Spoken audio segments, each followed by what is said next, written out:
अस्मिता को आधार करी जे ओडिशार प्रतिटी ओडिया हृदय भौणी सुभद्रा भाव परिचिता से आम समस्त अति परिचिता सर्वोपरि ओडिशार प्रथम महिला उपमुख्यमंत्री श्रीमती प्रभाती परिडा महोत्सव कमिटी जो सभानेत्री आज आम गण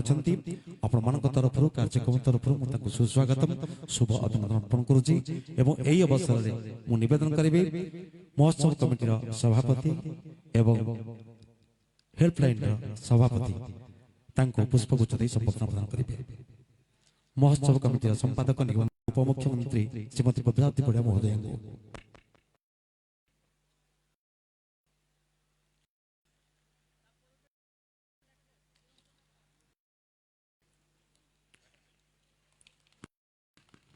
प्रभाती परिडा बाम दिगर जी दंडायमान होती समस्त